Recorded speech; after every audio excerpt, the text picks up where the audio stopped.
There is one number sitting quietly inside a federal rule that can take away an entire month of someone's benefit check. And it is not a typo, it is not a rumor, and it is not something your bank is ever going to call you up and warn you about. That number is $2,000. If you or someone you love receives a certain kind of government benefit and your bank balance crosses that line, even for one single day, the payment can stop. No phone call, no warning letter beforehand, no friendly notice from the bank saying, "Hey, you might want to watch this." The deposit just doesn't come, and by the time most people figure out why, the damage is already sitting in their account statement. I'm going to explain exactly what this rule is, who it actually applies to, why something as innocent as a birthday gift or a tax refund can trigger it completely by accident, and the simple, legal ways to protect yourself so this never becomes your problem. Stay with me, because this is one of those rules almost nobody explains clearly. And by the end of this video, you're going to understand it better than most financial advisors do. Before we get into the details, if you're new here, welcome to Marcus Retires. I make videos that break down the confusing rules around Social Security, retirement, and benefits in plain language, without the fear-mongering and without the jargon. If that's the kind of content you want more of, go ahead and hit subscribe right now, because this channel puts out new breakdowns like this regularly, and you don't want to miss the next one. Now, let's get into this $2,000 rule, because once you understand it, you'll see why it quietly affects so many people. Here's the foundation of it. If someone receives Supplemental Security Income, commonly called SSI, they are required to keep what the government calls their countable resources under a strict limit. For a single individual, that limit is $2,000. For a married couple, where both people receive the benefit, the limit is $3,000. This is not a suggestion, and it is not a guideline. It is a hard eligibility rule. If your countable resources are above that number on the first day of any month, you are not eligible for that month's payment, period. And here's the part that surprises almost everyone the first time they hear it. This limit was set back in 1989, and it has never been increased since. Not once. Prices have gone up on nearly everything for over 3 decades. Rent, groceries, medical care, all of it. But this specific number has stayed completely frozen in time. Now, let's talk about why this actually matters in real life, because on paper it might sound simple. Just don't have more than $2,000, right? But the way this rule works in practice is a lot trickier than it sounds. And this is exactly where good, honest people get caught off guard. The government looks at your resources on the first day of the month, not your average balance, not what you had 2 weeks ago. Specifically, whatever is sitting in your account on that first day. So imagine someone receives a tax refund in late January, a perfectly normal expected refund. If that refund lands in their account and pushes their balance over $2,000 right as the calendar flips to February 1st, they can lose their entire February payment, even though that same money might get spent on rent and bills within the first week of the month. The timing, not the spending habits, is what trips people up. And it's not just tax refunds. Think about all the completely normal things that can put extra money into someone's account temporarily. A birthday gift from a grandchild, a loan from a family member to cover an emergency car repair, a small inheritance, back pay from a previous benefit claim. None of these are unusual. None of them are irresponsible.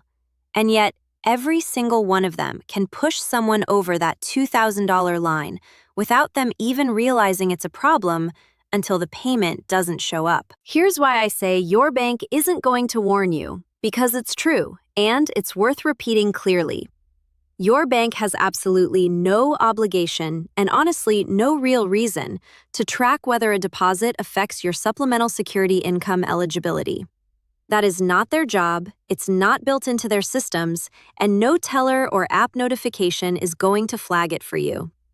The responsibility to track this falls entirely on the individual receiving the benefit.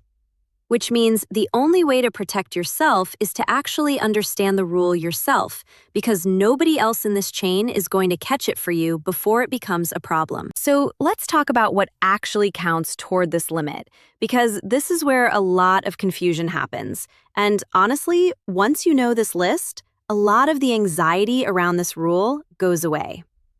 Countable resources generally include cash on hand, money sitting in checking or savings accounts, stocks, bonds, and similar investments. That's the core of what counts. But here's the good news. A surprising number of things that people assume would count are actually completely excluded from this limit. Your primary home does not count, regardless of its value. One vehicle, any vehicle of any value, does not count. Household goods and personal belongings, your furniture, your appliances, your personal items, none of that counts either. A designated burial fund, up to a certain amount, is excluded as well. So the rule is not asking you to own almost nothing. It's specifically targeting liquid cash and cash-like assets above that threshold. Not your home, not your car, not your belongings. Now here's something that I think is one of the most useful tools available, and a lot of people simply don't know it exists. There's a type of account called an ABLE account, which stands for Achieving a Better Life Experience. For people who qualify, money placed into an ABLE account does not count toward that $2,000 resource limit, up to a fairly substantial threshold. This means someone can actually build real savings, money for emergencies, for future needs, for a bit of financial breathing room, without that money threatening their monthly benefit. If this applies to your situation or to someone you're helping, it is absolutely worth looking into, because it is one of the only legal ways to build a real cushion while staying within the rules. Let's also talk about what happens if someone does accidentally go over the limit, because the consequences matter here, and understanding them takes away a lot of the panic. If your countable resources are over the limit on the first of the month, you simply don't receive that month's payment.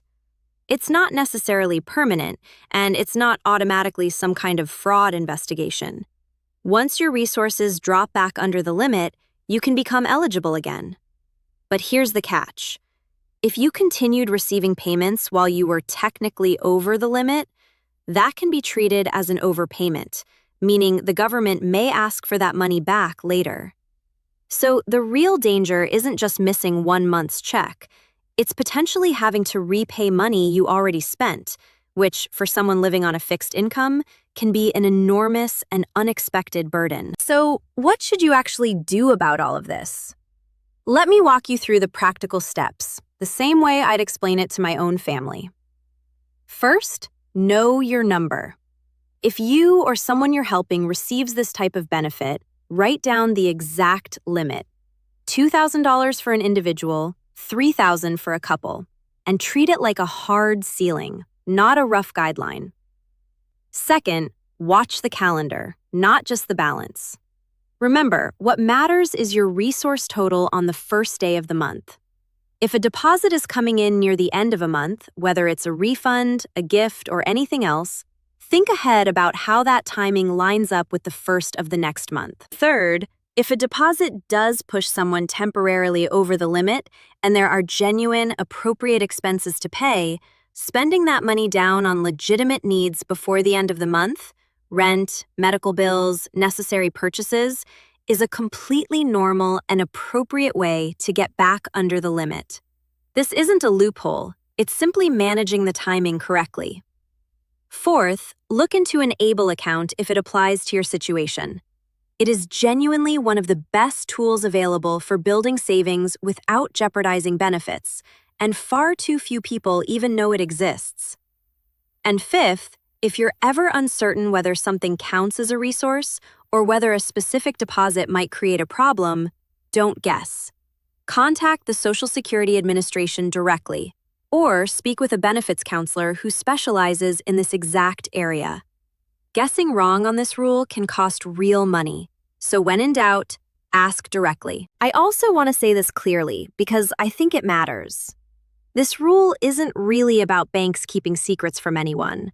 Banks aren't hiding this from you, they're just not in the business of monitoring it at all. The real issue is that this is a rule from 1989 that has never been updated, while the cost of everything else in life has climbed steadily for over 3 decades.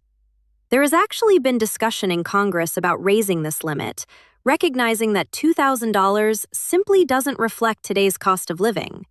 But as of right now, the rule stands exactly as it always has, and until that changes, the responsibility to understand it and plan around it falls on all of us. If you take one thing away from this video, let it be this. This is not a rule that punishes people for being careless. It punishes people for simply not knowing it exists. And now you do. If you have a parent, a grandparent, or a friend who relies on this kind of benefit every month, this is exactly the kind of information that can quietly protect their entire month's income. And there's a very good chance nobody has ever explained it to them this clearly before. So here's what I want you to do right now. Down in the comments, tell me honestly, did you know about this $2,000 rule before watching this video? I read every single comment, and it genuinely helps me decide what to cover next on this channel.